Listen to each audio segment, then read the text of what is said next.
My name is Tom Bowring and I'm the Blended Learning Professional Developer for the Learning and Teaching Unit. In this episode, I'll give you a brief overview of how you can use items or blank pages to create HTML content, such as the weekly planner shown here, to create content that not only looks good, but also displays quicker than having the equivalent content in Word or PDF. For those of you who may not be aware of the difference between an item and a blank page is that an item will display the page in the location that it was created, whereas a blank page will create a link to the page in the location that it was created. So going on that, you can add both an item and a blank page to a content area or a learning module, but you can only add a blank page to the course menu. When you click on Create Item or Create Blank Page, you're presented with the content editor to create your item. I'm going to show you some tips that will help you get the most out of using the content editor.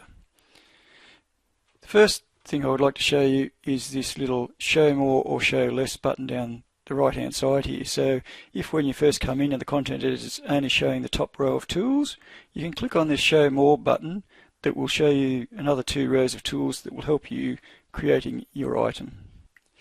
If you know how to do HTML coding, or have been provided with some HTML code, such as that for the weekly planner that we showed earlier, you can easily add that to your content editor by clicking on this HTML button.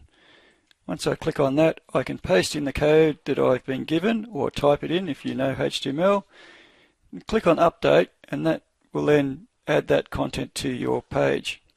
Which brings me to my next tip. Sometimes when you're working with content that's spread over several lines, it can be hard to see scrolling up and down. So you can use this button up to the top right, the full screen button. If you click on that, that will load it into full screen and make it much easier to work with. To return to your normal view, all you need to do is click on the same button up in the top right hand corner, which has now been renamed to the Exit Full Screen button, and that will return you back to your normal view.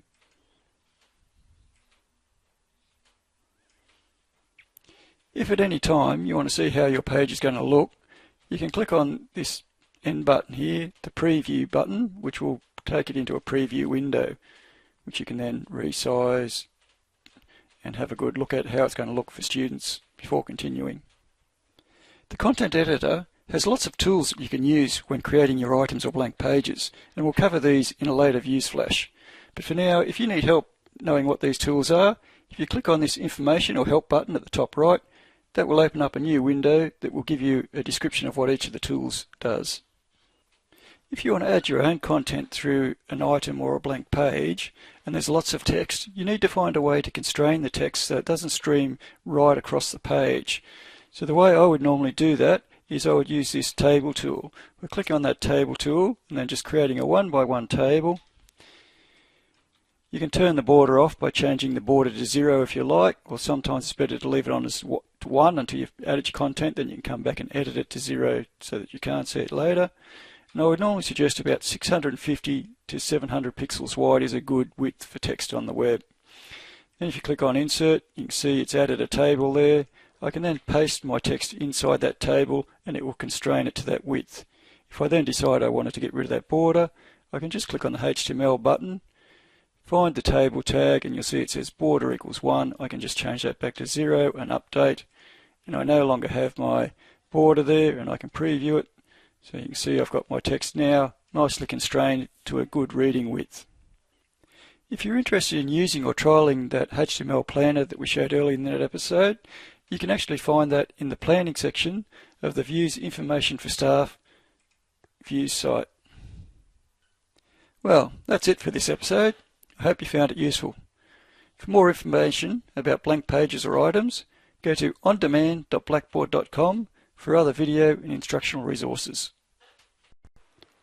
My name is Tom Bowring and I'm the Blended Learning Professional Developer for the Learning and Teaching Unit.